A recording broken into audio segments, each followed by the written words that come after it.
7:13 en el territorio continental ecuatoriano, buscando la verdad en la revista de Opinión Democracia. Queremos dar la bienvenida a nuestros siguientes invitados, el doctor Ramiro Rivera y el licenciado Lolo Echeverría. Les invitamos a analizar los desafíos políticos con las nuevas elecciones, forzado tras la disolución de esa Asamblea Nacional que denigrara al país a sabiendas de que es necesaria en los pesos y contrapesos de una democracia, pero los ex asambleístas que se fueron, la mayoría buscaba el caos y la desestabilización en el Ecuador. Aquí hay grandes desafíos: cómo elegir bien, cómo conformar una asamblea.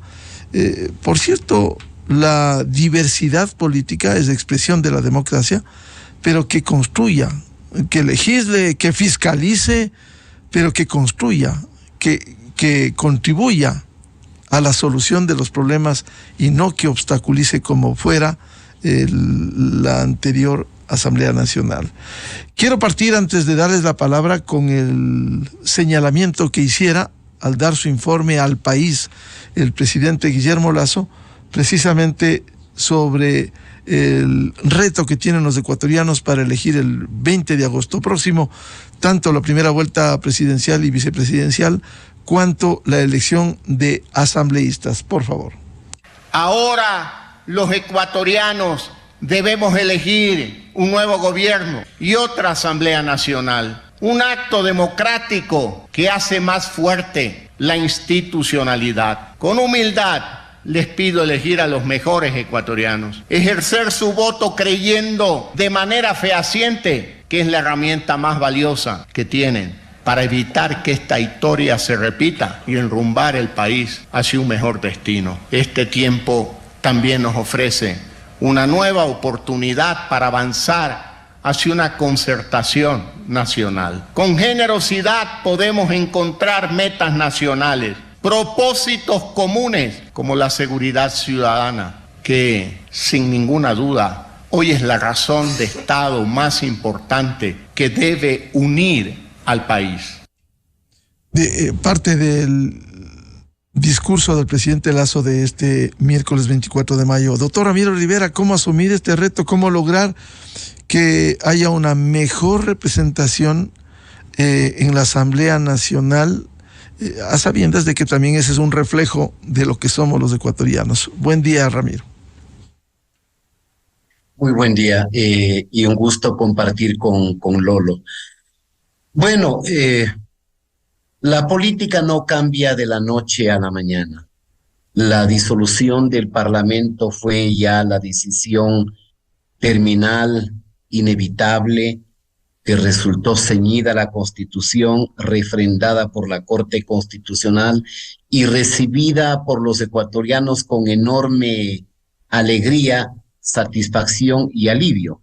Ya no se soportaba una asamblea tan torpe, tan salvaje, tan mediocre, tan agonística, tan demagógica, tan dañina. Esa es la verdad.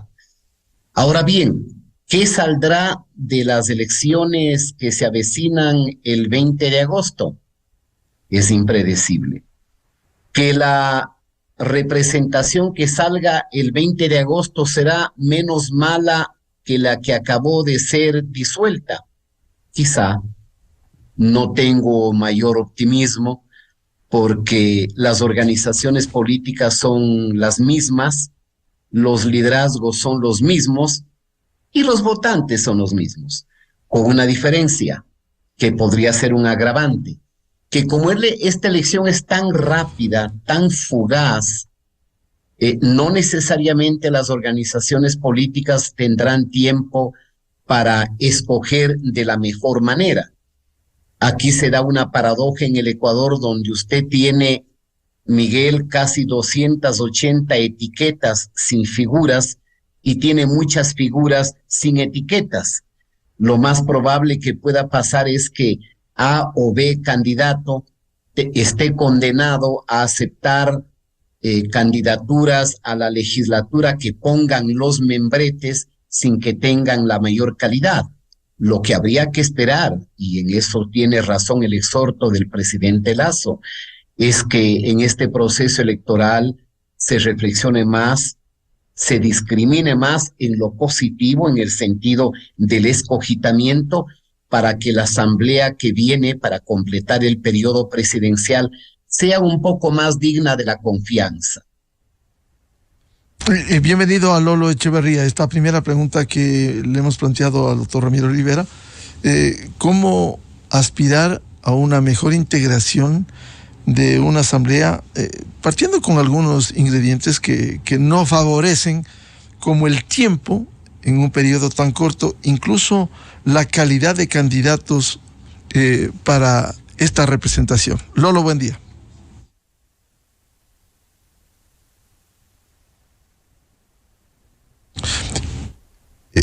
Por favor, el audio, Lolo.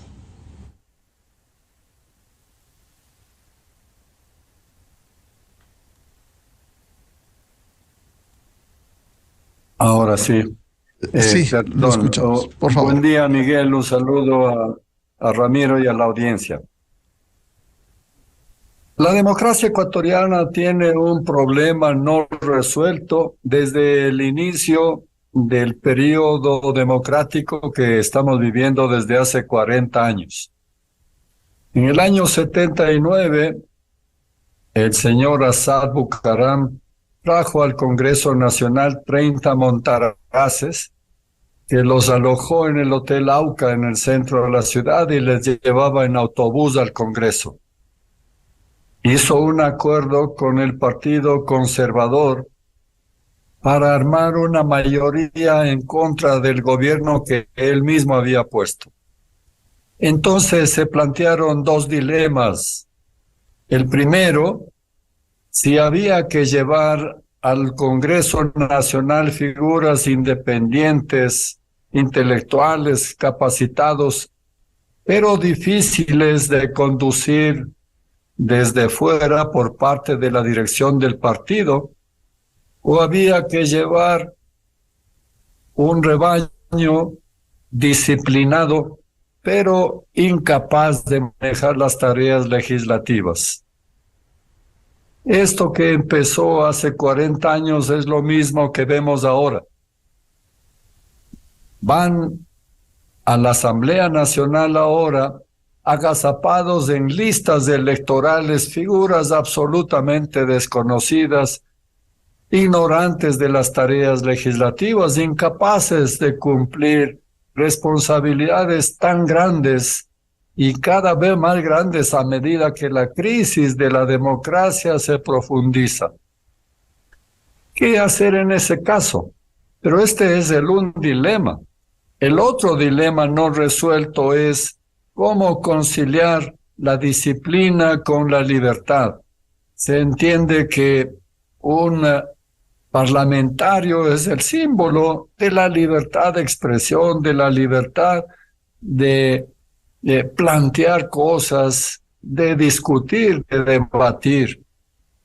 Pero al mismo tiempo tiene que haber una disciplina partidista porque el partido es el que propone los candidatos, el que debe de alguna manera responsabilizarse de los candidatos y el que presenta los programas de gobierno en base de los cuales elige sus representantes los electores. Y estos dos dilemas no se han resuelto en estos 40 años de la democracia ecuatoriana.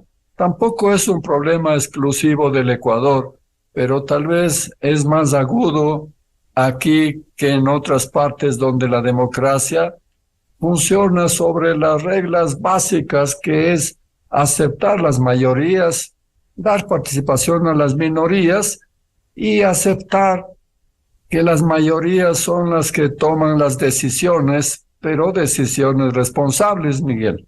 A propósito de lo que dice Lolo Echeverría, ¿significa, Lolo, que no hay cuadros preparados, no ha habido procesos de formación de nuevos líderes, que hoy, partidos organizados, hoy en el ocaso, como el Partido Social Cristiano, que no tiene candidato, no aparece por allí, sale un candidato que tiene derecho a participar en las elecciones, que se ha calificado como un luchador en Ucrania, en Siria, en otros países, y lo han calificado como mercenario, como un francotirador. El Partido Social Cristiano, como no tiene candidato, sale y dice, ahí está mi candidato, y me sumo a ese candidato presidencial.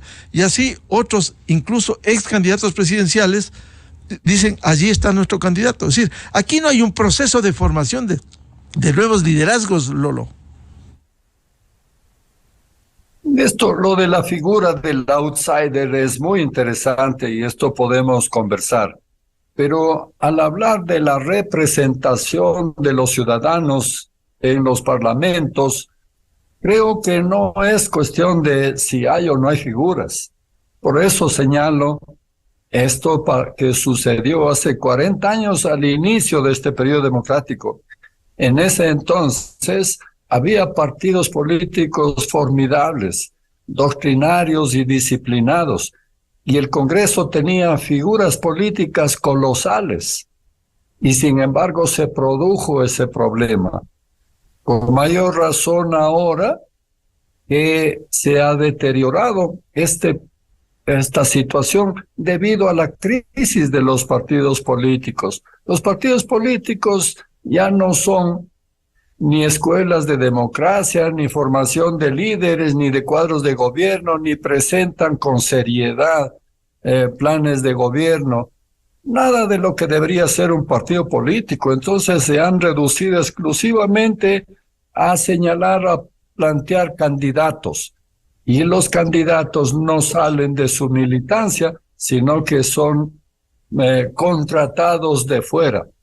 Si es que no ocurre algo peor, que sean los candidatos los que eligen a los partidos. Entonces el problema se ha deteriorado, pero no es nuevo. A propósito de lo que dice Lolo Echeverría, doctor Ramiro Rivera, efectivamente fueron otras épocas en donde realmente, más allá de las fallas que podía cometer una legislatura, hubo qué gran representación. Expresidentes de la República, León Febres Cordero, Otto Rosemena Gómez, Carlos Julio Rosemena, que daba gusto escuchar sus discursos, que además de cultura política, uno aprendía en la cobertura periodística y de todos los sectores, no solo de derecha, de izquierda. Un gran orador, Jaime Hurtado González, del entonces MPD, y así podemos citar Rodrigo Borja, Raúl Bacacarbo. ¿Qué le pasó a la política en el transcurso, doctor Rivera? Bueno, el desgaste de la democracia tiene que ver también con el desgaste de la política. El desgaste de la política tiene que ver con el desprestigio de los partidos y los fracasos de los gobiernos. Tiene que ver con el discurso de la antipolítica. Tiene que ver con el advenimiento del populismo. Tiene que ver, y yo diría, por un proceso de que la política siempre está resguardada por pequeños caudillos, con el agravante de una especie de farandulización de la política. Hoy las organizaciones políticas no buscan a la persona más formada, que conozca cómo funciona una sociedad, cómo opera un sistema político, cuál es el rol de la representación, de la legislación, del control político del Parlamento, sino busca el voto. Y el voto no está necesariamente en quien sea la mejor figura, la mejor representación, sino la persona más famosa, la persona más destacada, la persona más conocida. Y este fenómeno de la trivialización de la política o de la política de la farándula no es solamente un problema asociado a la política ecuatoriana, prácticamente es un problema mundial, donde el afamado multimillonario que tiene muchísimo dinero y poder mediático puede acceder al poder. Eso pasó con Berlusconi en Italia, de alguna manera con el presidente Trump en Estados Unidos, y esto se agrava con el hecho de que lamentablemente la política ecuatoriana no es aquella que gira alrededor de las ideas y de las propuestas, sino gira alrededor de las figuras, de los caudillos y de los caciques. Así se explica, por ejemplo, el fenómeno que bien trae a colación Lolo acerca de la discrepancia entre el tío Assad Bucaram y el sobrino político Jaime Roldós Aguilera. Y de ahí podríamos, por ejemplo, dar más ejemplos. El ejemplo de la destrucción del Parlamento en el 2007 por parte del correísmo, y cuando los legisladores suplentes, llamado el congresillo de las servilletas, me parece que de los era, manteles, les llevaban en buses, de los manteles, exactamente, le llevaban custodiados en buses a un grupo de absolutamente desconocidos para que tengan que legitimar prácticamente una clausura del Congreso absolutamente autoritaria, porque ahí se destituyó en contra de los preceptos legales a 57 legisladores. Es distinto lo que acaba de hacer el presidente Lasso, de instrumentar un dispositivo que la Constitución de Montecristi le había conferido. O un tercer episodio de la fragilidad de la política ecuatoriana se produce precisamente hace casi exactamente 2 años, cuando el presidente Lasso es elegido por Creo, bajo el coauspicio del Partido Social Cristiano. Creo yo que sin su apoyo el presidente Lasso no llegaba a la segunda vuelta, porque supongamos que en el peor de los casos el Partido Social Cristiano le habría dado 6 puntos, Lasso se quedaba con 13, aventajado por Hervas y aventajado por Yacu Pérez. Y antes que se instale el Congreso, ese acuerdo programático, ese acuerdo de gobernabilidad, que presuntamente se entendía como tal, se despedazó. Y ahí comenzó, diríamos, el trajín en solitario del presidente Lasso al enajenarse del Partido Social Cristiano, luego al enajenarse de Pachacutic y de los propios líderes de la izquierda democrática, y termina como termina. Es decir, la democracia ecuatoriana, siendo frágil, siendo endeble, es una democracia que siempre ha sobrevivido entre episodios de trastorno y de turbulencia. No hay un solo gobierno que no haya tenido problema. Quizá en toda la época democrática, desde el 79, el único gobierno que ensayó un acuerdo, diríamos, más o menos programático en la mitad de su periodo, fue el presidente Borja, con el apoyo de la democracia popular que permite la presidencia del Congreso a Wilfrido Lucero. Pero duró 2 años y aún ese acuerdo era calificado en ese entonces por el líder de ese entonces de la democracia popular, que era el doctor Osvaldo Hurtado, fue calificado como un error histórico. Entonces, como no tenemos una cultura de entendimiento, como no tenemos una cultura que privilegie el diálogo, que ponga por encima de los intereses electorales de cada partido el interés nacional, políticas de Estado que le den gobernanza y estabilidad al Ecuador, vivimos en turbulencia, en una suerte de dialéctica perversa, donde todos quienes no llegan a alcanzar el poder, lo único que desean es que el que preside el poder fracase, pensando que el fracaso del adversario le va a permitir el éxito de quien venga. Y hoy es peor, Miguel, porque como nunca antes la representación se ha empobrecido. Lo que tenemos no es un sistema de partidos, porque no tienen las características de partidos, y con un agravante mayor, con el advenimiento de la revolución digital, de las redes sociales, el ciudadano ya no necesita la intermediación de los partidos. Este momento, pensar en grandes asambleas, en concentraciones de masas en la plaza de Santo Domingo o de San Francisco o de las antiguas caravanas, suena a reliquias de la antigüedad, porque ahora ni siquiera se necesita el vínculo directo presencial para hacer un partido político.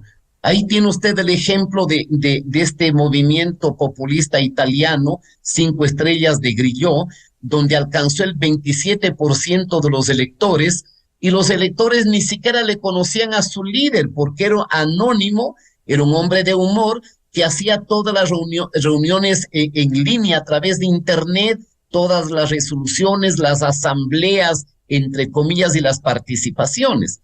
Entonces, mientras creo yo, y con esto finalizo esta parte, Miguel y Lolo, que mientras el Ecuador no pueda vertebrar un sistema político que fortalezca las organizaciones, mientras las organizaciones no cultiven ideas y propuestas, ni siquiera ideas en abstracto, propuestas programáticas viables que respondan a la realidad del país, mientras no promuevan liderazgos, mientras no eduquen a una nueva generación, mientras no mejore el sistema educativo ecuatoriano, mientras la gente no lea ni siquiera un poco, será difícil que las élites políticas mejoren en su calidad. Y entonces estaremos a merced de la figura que surge en la coyuntura para tocar el timbre que sensibiliza a la opinión pública u organizaciones que responden de manera absolutamente ciega, obediente y hasta servil al caudillo de turno. Lolo Echeverría, con esta descripción que ha hecho Ramiro Rivera, cuando se ha empobrecido la representación política, cuando no hay posibilidad en las actuales circunstancias, por los candados existentes, de un cambio del sistema político, con esta proliferación de movimientos políticos, ¿qué puede pasar? ¿Qué debemos esperar, siendo realistas, con la nueva representación de la Asamblea Nacional? Por lo menos que ojalá contribuya a la solución de los problemas de los ecuatorianos y no vuelva por un camino de oponerse a todo hasta lograr la caída de un presidente de turno. Inevitablemente será lo mismo, Miguel. No puede cambiar si es que vamos a una elección que tiene los mismos participantes, los mismos partidos, las mismas autoridades electorales y los mismos electores, porque todos debemos compartir las culpas, como ya señaló Ramiro. Entonces, si todo se repite en las condiciones y los participantes, no podemos esperar resultados diferentes, porque las causas son en parte las figuras, en parte los partidos, es decir, las organizaciones, pero también es un desgaste de la democracia. Creo que señaló incluso con esta expresión Ramiro, un desgaste de la democracia que hace que pretendamos jugar sin reglas.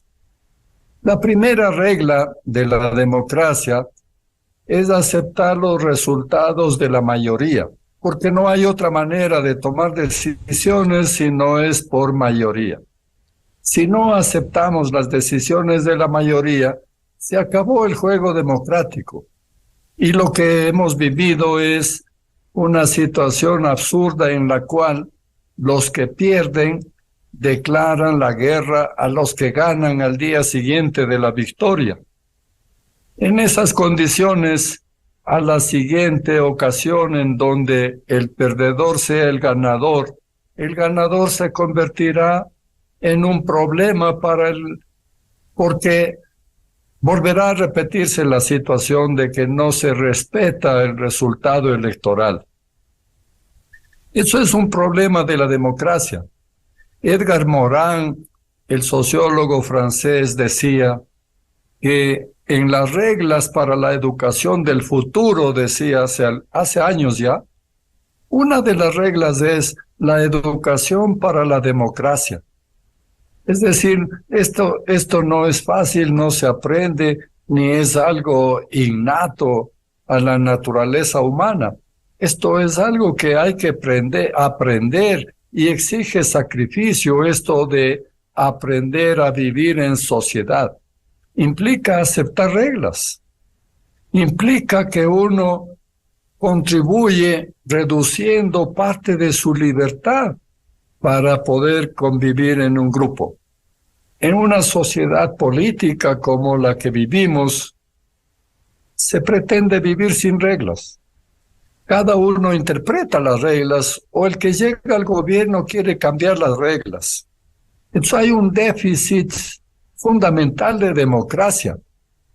Han llegado aquí mandatarios, hace poco recordamos todavía esta cosa tan absurda de un mandatario que llega al poder, presta juramento a la Constitución y al día siguiente plantea una mamarrachada propuesta por extranjeros. Entonces, si no hay respeto a las reglas de la democracia, es imposible que nos pongamos de acuerdo. Ese es el origen de los problemas, Miguel. ¿Y cómo cambiar esto? Porque nos quedamos en esa realidad y la aspiración del país es la solución de sus problemas. ¿Qué se puede esperar de la nueva Asamblea Nacional? ¿Muy poco, nada? Bueno, todos venimos advirtiendo hace rato que la forma de resolver este problema es recuperar los partidos políticos. No hay otra manera de hacer democracia que mediante los partidos, las organizaciones políticas. Hay que rescatar esas organizaciones y para eso hay dos cosas, digamos, de partida esenciales y obvias de sentido común. La primera, no hay que participar ni aceptar a nadie que denigre en exceso la actividad política. Ahora esto ha empeorado con las redes sociales, con los hackers y con los operadores políticos que aparentan, por ejemplo, ser periodistas. Pero es una denigración de la política que ahuyenta a la gente de la política. Eso de rescatar los partidos políticos es ayudar a los partidos a que mejoren. Bueno, esa es una de las necesidades. La otra es darle algunas ayudas a los partidos en ese camino mediante reformas legales también básicas, pequeñas, esenciales, como por ejemplo, si es que un partido presenta su credencial ante el Consejo Nacional Electoral, debe tener afiliados. Si no tiene afiliados, si compran listas de afiliados, está liquidado ese partido. Tiene que tener militancia. Y para que haya respeto a esa militancia, los candidatos deben ser elegidos por el partido y de dentro del partido. Y los candidatos que no estén de acuerdo con el partido y se separan del partido, que se separen también de la curul o de la función para la que han sido elegidos. Porque si no se hace eso, no va a haber respeto al partido, ni tampoco es cosa de que cada uno haga. No puede llenarse de tránsfugas una organización como el Congreso o la Asamblea Nacional. Estas son las normas esenciales que debemos aplicar para recuperar los partidos políticos, Miguel. Ahora, doctor Ramiro Rivera, para recuperar los partidos políticos se necesitan reformas.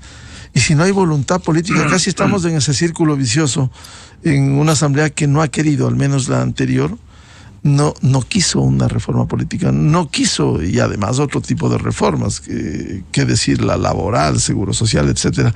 Pero al menos la reforma política, ¿cómo emprender para que esto se rehaga en el país? A lo largo de estos 40 años y pico de retorno a la democracia, muy pocas reformas políticas han sido posibles. Mencionemos la reforma constitucional que propuso el presidente Hurtado en el 83. Es lo que permitió al Ecuador incorporar una institución tan importante para el funcionamiento del Ejecutivo, que son los proyectos de leyes de carácter de urgencia. La reforma política que patrocinó en el 95 el presidente Sixto Durán Ballén y sobre todo Alberto Daquic fue fallida porque la segunda consulta fracasó. La tercera consulta, la segunda reforma política importante es la que se ejecuta en la consulta plebiscitaria del 97, bajo el liderazgo de César Verduga como ministro de gobierno del presidente interino Fabián Alarcón. Ahí se incorporan otros elementos adicionales, como por ejemplo la posibilidad de escoger candidatos entre una u otra lista. De ahí, algo de la reforma que lideró el presidente Lenín Moreno. Me parece que al presidente Lasso le faltó fortaleza, le faltó liderazgo, como para al menos proponerle al Ecuador una reforma política que sea viable para el futuro. Porque ¿cuál es el problema de la visión de la reforma al sistema político que se patrocina en el Ecuador? Es que con las reformas damos respuesta a los problemas de la coyuntura sin ver la perspectiva del futuro de la democracia. Pongamos un ejemplo. Con el retorno a la democracia se quiso eliminar los caudillismos y entonces se prohibió totalmente la reelección de las dignidades. Tuvimos un formidable alcalde de Quito, Rodrigo Paz Delgado, que no pudo ir a una primera reelección porque el ordenamiento jurídico lo prohibía. Fuimos al sistema de escoger candidatos de una u otra lista, criticando la mediocridad de las listas cerradas y bloqueadas, con lo que ¿qué se hizo? Desestimular el apoyo a los partidos y estimular la competencia de pequeños caudillos y de figuras que confrontaban al interior de los partidos, provocando también una fea representación. Ahora en el futuro se pueden hacer cosas, pero yo veo muy difícil que el presidente elegido en agosto o en octubre, en año y medio, tenga tiempo de una reforma política y electoral. Primero, porque el ordenamiento prohíbe una reforma electoral un año antes de las elecciones. Segundo, porque el gobierno que venga este año, luego de la muerte cruzada, será un gobierno de transición democrática. Habría que esperar que el resto de actores por lo menos le dejen gobernar y se preocupen por la campaña del 2025. Pero si no hay democracia sin partidos y los partidos no existen sin un sistema político y electoral adecuado, habría que pensar en algunas reformas, algunas de las cuales ha hecho alusión Lolo Echeverría. Yo mencionaría una o dos más. La prohibición que todos los movimientos provinciales puedan lanzar candidaturas a la Asamblea Nacional, que sea es una prerrogativa exclusiva de los movimientos y partidos nacionales. Segundo, más que un problema cuantitativo de afiliaciones, es un problema de adhesiones.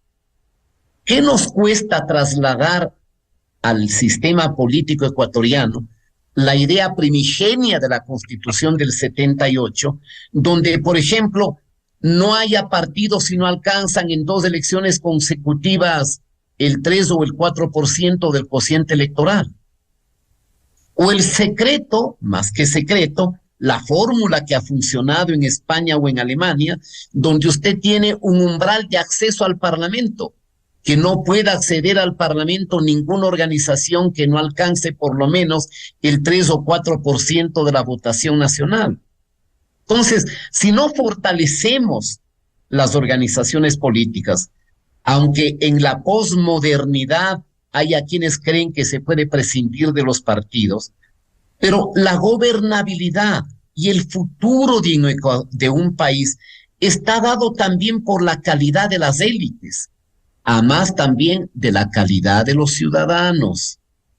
Acabamos de ver el extraordinario ejemplo del pueblo chileno, que una constituyente parecida a la de Montecristi, con un catecismo del marxismo, leninismo y del chavismo, que quería llevarle a la aventura de la refundación chilena, los chilenos con inteligencia y sabiduría la rechazaron, lo que permitió un nuevo intento para elegir consejeros constitucionales y donde la sensatez del pueblo chileno y el miedo a una aventura populista parecida a la de los caudillismos pues de Nicaragua, de Bolivia, de Venezuela o del correísmo en el Ecuador, hizo posible que Chile se pronuncie mayoritariamente por una tendencia de moderación, mal calificada a veces por los analistas como la ultraderecha, cuando los planteamientos son planteamientos que tienen que ver con la democracia liberal, con la representación, con el equilibrio de poderes, con la conciliación entre democracia y mercado, con la diversidad, para evitar que el tumulto, ¿no es cierto?, que el salvajismo, que la emoción determine el destino de los pueblos.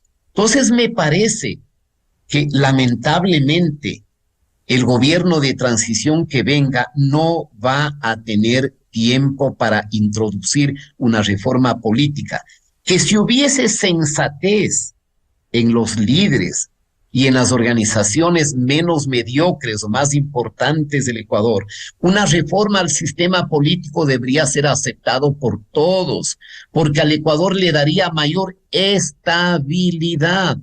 Los gobiernos en minoría, los gobiernos en solitario son gobiernos destinados al fracaso. Y aún los gobiernos que han tenido frágiles entendimientos en el Parlamento han terminado en fracasos y en colapsos, como pasó con el presidente Maguad o con lo que pasó con el coronel Gutiérrez y con lo que acaba de pasar con el gobierno del presidente Lasso. Entonces, probablemente el problema esencial y de fondo del Ecuador ni siquiera sea, Miguel, un problema de carácter económico. Probablemente el problema del Ecuador es un problema político. Y dentro del ámbito político, como bien lo ha dicho Lolo, sea un problema de naturaleza cultural, porque no aceptamos las reglas, porque no llegamos a convencernos de que no hay democracia viable sin estabilidad, sin reglas que acatemos todos, así como existirá como segunda causa de muerte los accidentes de tránsito mientras no entienda la sociedad que las reglas de respeto al tráfico y al tránsito y a la movilidad tienen que ser respetadas por todas. Ese es el gran problema. Y entonces ese es un problema que tiene que ver con la cultura. Y la cultura en el Ecuador es una cultura atávica, lamentablemente, y no solamente del Ecuador, la cultura latina. Culpar de todo al resto, ver el enemigo en el imperialismo, vivir de la retórica, de la demagogia, de las respuestas del inmediatismo, sin ofrecerle al Ecuador y al país una perspectiva de largo plazo. Ese es el gran limitante de una cultura política que no facilitará la gobernanza ni la estabilidad democrática en el futuro. Lolo Echeverría, siendo realistas por lo que decía Ramiro Rivera, una reforma política virtualmente es imposible. ¿Por qué? Si la norma legal dice que no se puede hacer reformas un año antes, si las elecciones son en febrero del 2025, para 4 años presidenciales y legislativas, un año antes es febrero 2024. El nuevo mandatario y la Asamblea, de acuerdo a lo que sucede en la primera vuelta, se estima, el CNE estima que podría posesionarse a fines de noviembre, si hay segunda vuelta. Fines de noviembre, ¿qué queda? Diciembre, enero. En febrero ya no hay cómo hacer reformas. Por tanto, la reforma hay que verla lejos todavía de esta necesidad. Bueno, sí, esos son una suerte de trampas que nos imponemos nosotros mismos y que en el fondo es para impedir los cambios o impedir las reformas.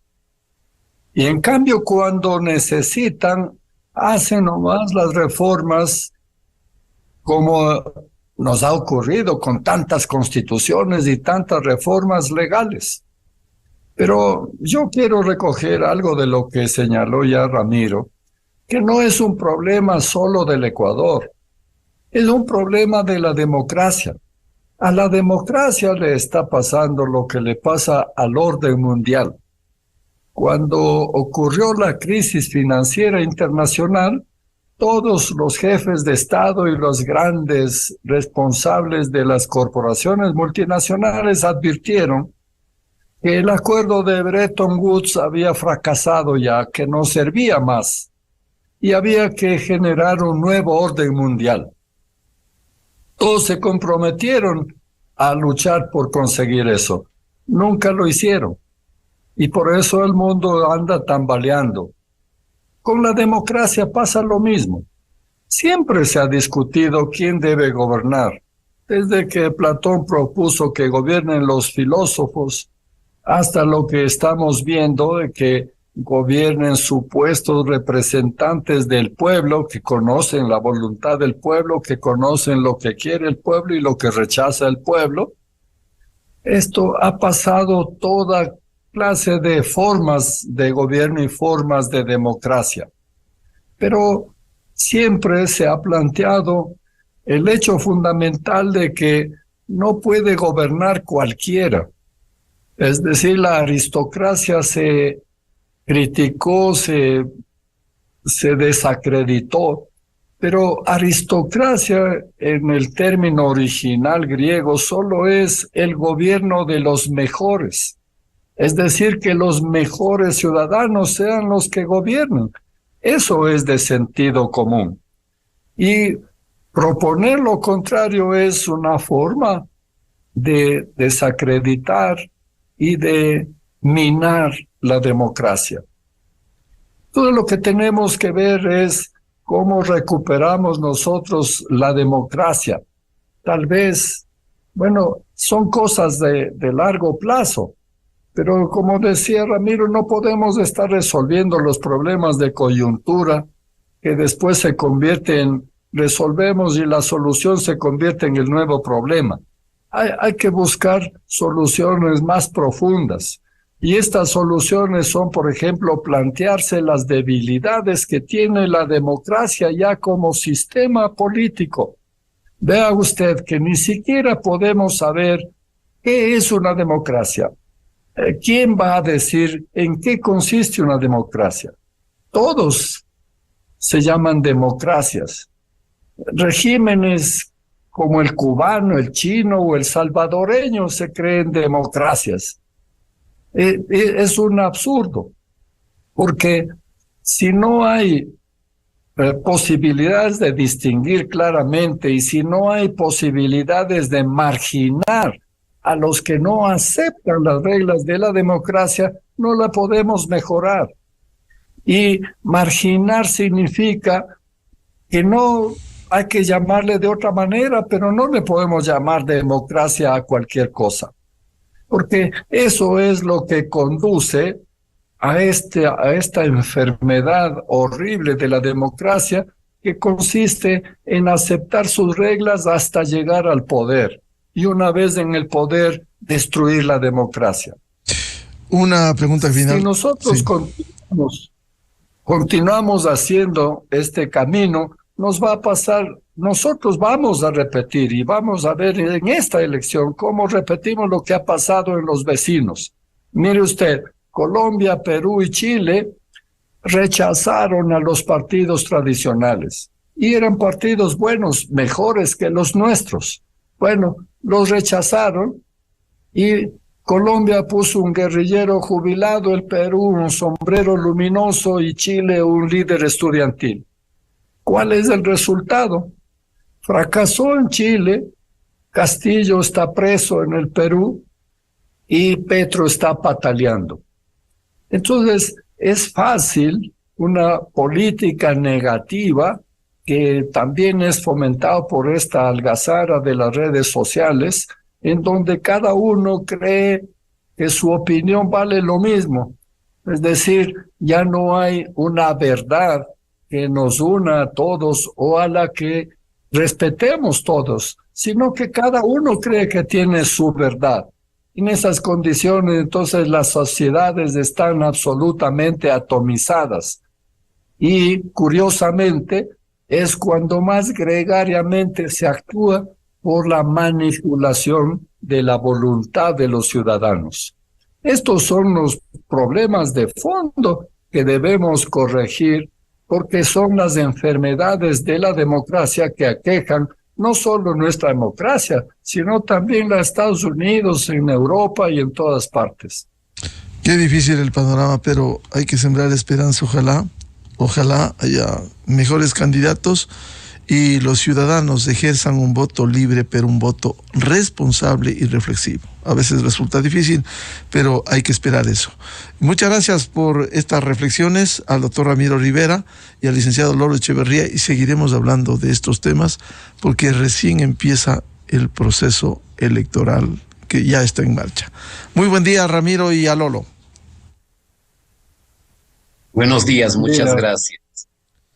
Muchas gracias, muy buen día. 7:59 minutos en el territorio continental ecuatoriano, buscando la verdad en la revista de Opinión Democracia. Vamos a una pausa publicitaria y ya volvemos con el director de análisis semanal, el economista Walter Spurrier. Tenemos previsto un diálogo para hablar y evaluar los 2 años en materia económica del presidente de la República, que ayer diera su informe al país.